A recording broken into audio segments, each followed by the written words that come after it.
La patrouille financière, le contrôle concomitant, le contrôle a priori, le contrôle a posteriori, autant de concepts mis en application pour lutter contre le détournement en République démocratique du Congo. Un travail de longue haleine qui, au-delà des résultats qui s'illustrent notamment par l'augmentation de recettes, avec comme conséquence directe l'augmentation du budget de l'État, le travail de l'IGF est aussi apprécié à l'extérieur du pays.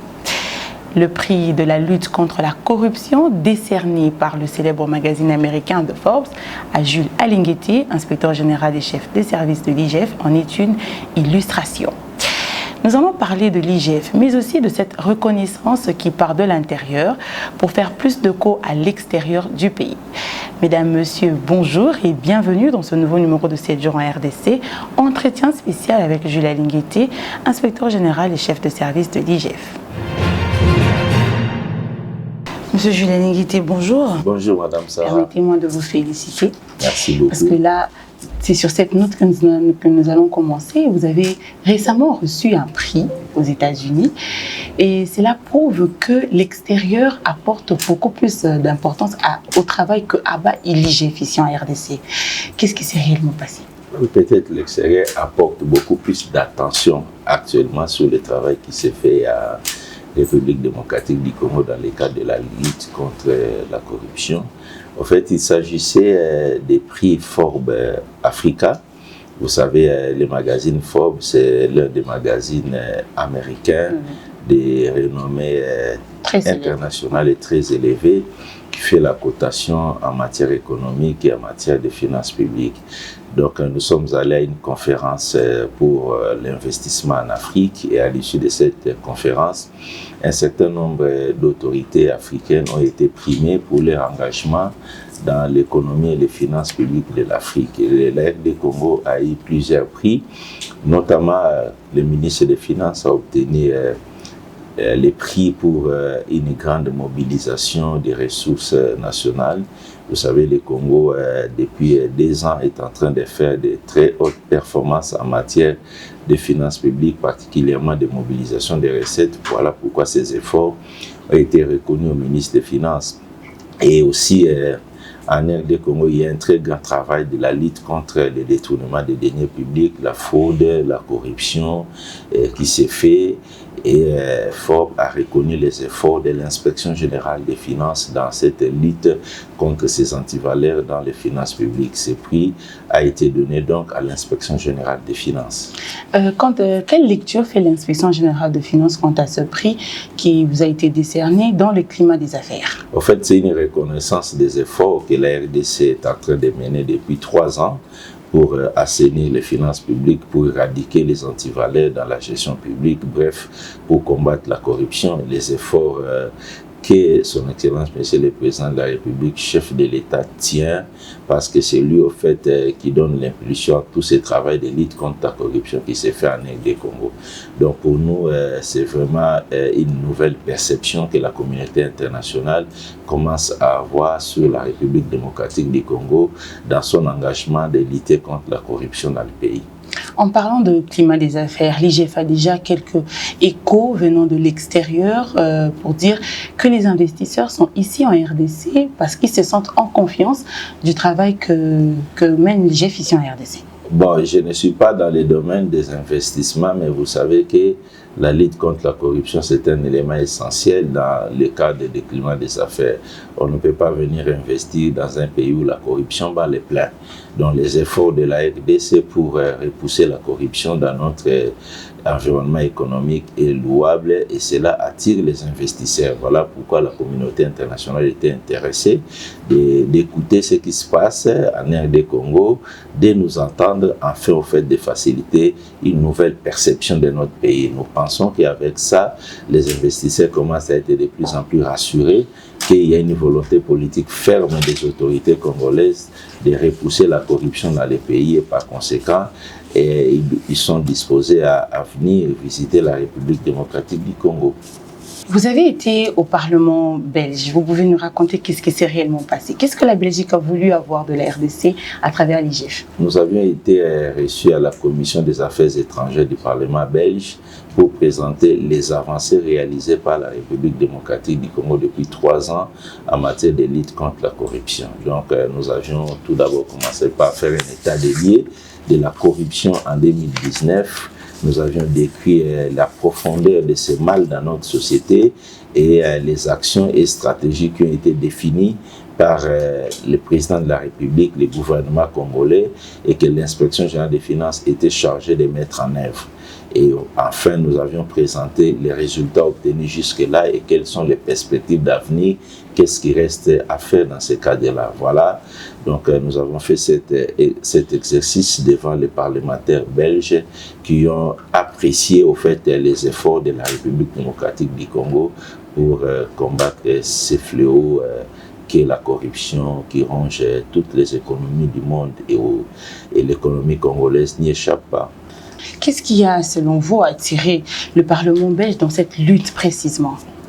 Bon, ce qui a attiré, vous savez, depuis 3 ans, nous pouvons dire que le Congo semble être le pays africain qui s'active efficacement dans cette lutte contre la corruption. Le Congo s'est fait parler de lui. Voilà pourquoi les parlementaires belges étaient intéressés d'entendre de la bouche de l'inspection générale des finances les actions concrètes, les résultats. Donc, en fait, une présentation de la situation au stade actuel. À tous ceux qui viennent se joindre à nous, je rappelle que vous suivez 7 jours à RDC, entretien spécial avec M. Jules Alinguete, inspecteur général, chef de service. Il est question de parler de lui, de cette institution et de cette reconnaissance qui part de l'intérieur pour faire plus de go à l'extérieur. C'est une production de 24 News Agency. Monsieur l'inspecteur, nous allons suivre quelques séries de reportages et revenir tout juste après. Aux USA, le 20 septembre 2022 à 19h, les jurys du magazine américain le plus crédible et mondialement reconnu pour son sérieux et sa rigueur, Forbes, rend un verdict en marge du forum sur les investissements en Afrique. Julius Alinguete, the General Inspector of the IDF.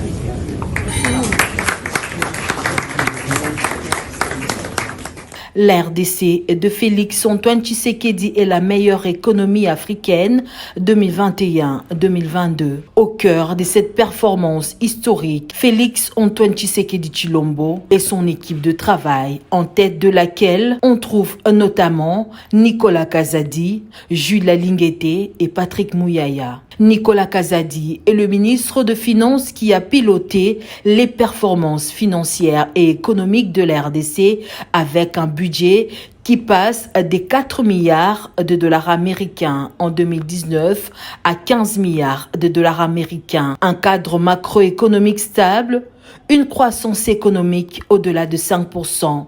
Et une amélioration de réserves de change historique passant de 800 millions de dollars américains en 2019 à 4 milliards de dollars américains en 2022. Jules Alinguete attire l'attention de Forbes comme artisan de la mise en œuvre de la politique de Félix-Antoine Tshisekedi dans la lutte pour l'assainissement des finances publiques.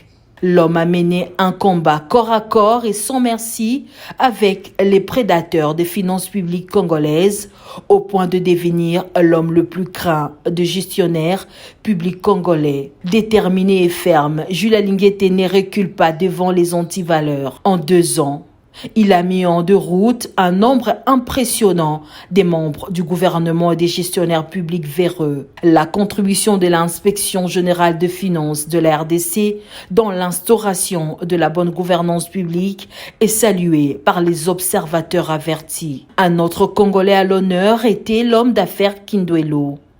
Sans être au gouvernement et aux affaires publiques, il a sensiblement contribué à l'investissement privé national dans son pays avec la création d'emplois multiples, et ce, depuis plus de 20 ans.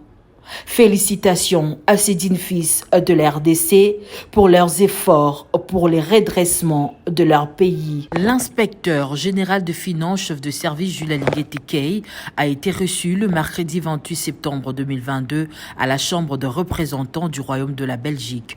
Le numéro 1 de l'IGF a expliqué devant les députés belges et plusieurs autres autorités comment son service se déploie pour mener la lutte contre la corruption avec volonté politique du président de la République, Félix Antoine Tshisekedi Tshilombo. À en croire le ministre d'État André Flau, qui est aussi le président honoraire du Parlement fédéral belge, il ne faut pas qu'on stigmatise toujours la République démocratique du Congo. Il faut encourager les réformes qui sont en cours. L'exposé était complet, très didactique, avec les constats, les travaux qui restent à faire, les défis et le soutien à l'intérieur comme à l'extérieur.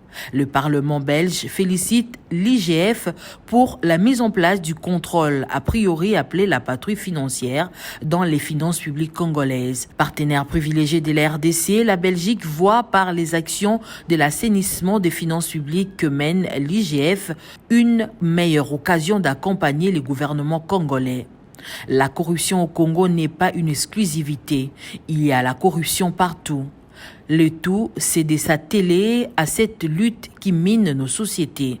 La démonstration qu'il a faite aujourd'hui chiffre l'appui à démontrer qu'on s'y attaque, a déclaré le député fédéral belge. Il s'est de rappeler que Jules Linguet est en tournée à l'extérieur du pays pour parler des avancées significatives de la République démocratique du Congo en termes de la lutte contre la corruption. Parlons du Parlement. Vous avez été au Parlement. Quelles sont les retombées de cette invitation que vous avez reçue? Est-ce qu'il y a des actions menées par le Parlement pour la RDC en fait, le principal objectif de notre passage au Parlement fédéral belge et aussi auprès des services européens de l'action extérieure était de présenter le travail qui est fait en République démocratique du Congo dans l'objectif de changer la perception de la communauté internationale sur notre pays.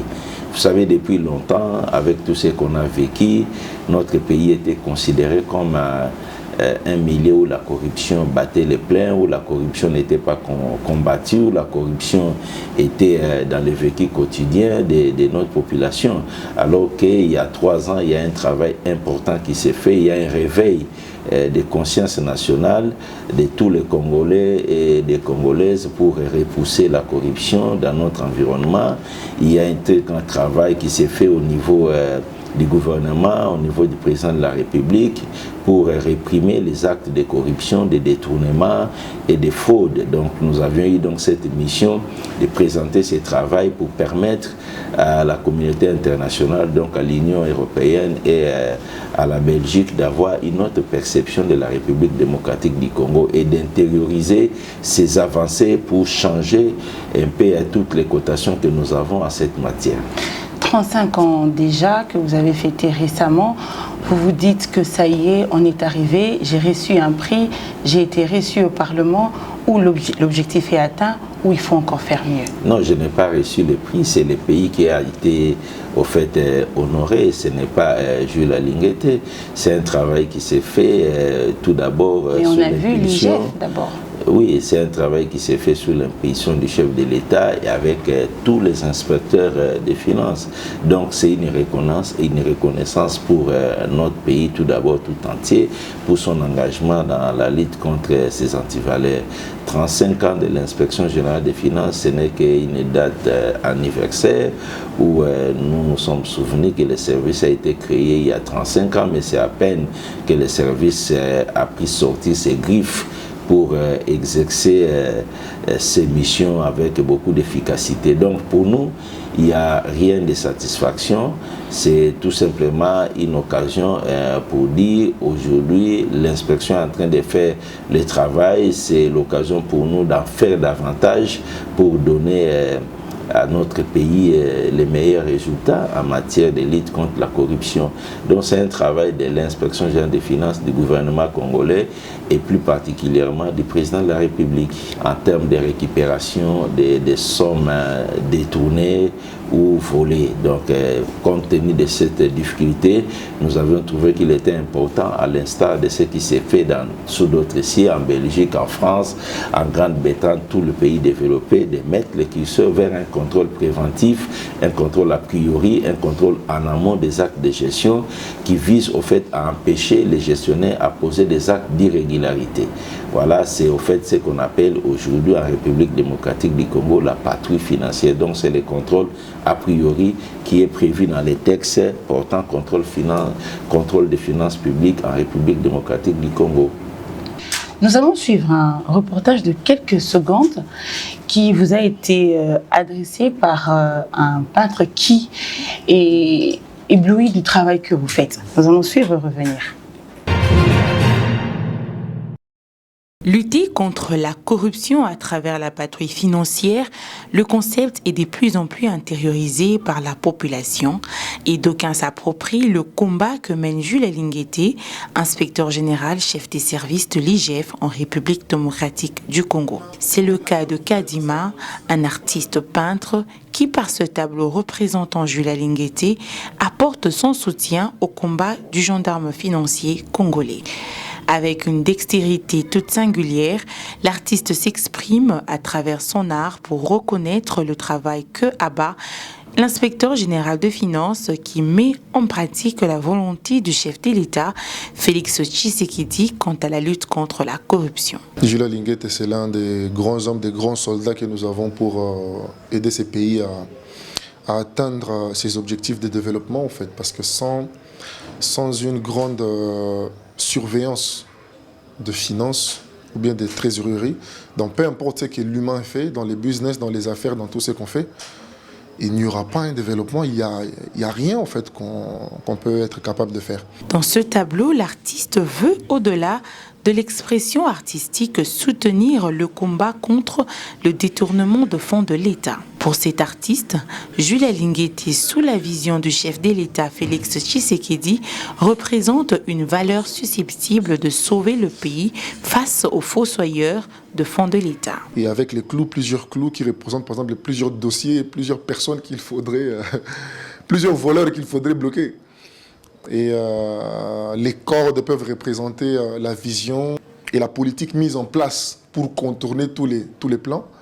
Et tous ces éléments-là, sous une vision ingénieuse, on arrive à voir un résultat, en fait. Et c'est son visage qui sort, tout comme aussi ce qu'il fait, en fait. Derrière une vision bien ingénieuse, une pensée bien ficelée, on est capable à mettre hors d'état de nuire tous les voleurs qui veulent bloquer et faire les crimes, les crimes économiques qui se passent chez nous, quoi. Kadima est l'un des jeunes artistes congolais. Ses réalisations postées sur les réseaux sociaux récoltent des millions de vues et font de lui un des grands artistes peintres du pays que les millionnaires nigériens Tony Elumelu a qualifié de Picasso africain. Un autodidacte qui s'est formé au fur et à mesure et qui convainc tout le monde dans cette industrie à laquelle il a intégré il y a juste 9 ans. Monsieur Jules Alinguete, vous venez de suivre ce reportage. Un mot, si vous en avez? Je voulais juste dire merci à l'artiste Kadima pour le soutien qu'il apporte au travail de la lutte contre la corruption dans notre pays, le travail que fait l'inspection générale des finances. Toute notre reconnaissance et tous nos remerciements. À notre tour, je pense que nous avons également l'obligation de lui apporter son soutien dans son travail en tant qu'artiste peintre. Et cela va de l'intérêt de la République démocratique du Congo. Monsieur Jules Alinguete, je vous remercie. C'est moi qui vous remercie. Merci. Merci. Voilà, c'est déjà la fin de votre magazine, chers téléspectateurs. Je vous rappelle que nous avons suivi l'inspecteur général, M. Jules Alinguete, qui a reçu un prix très célèbre aux États-Unis, mais aussi il a été reçu au Parlement européen.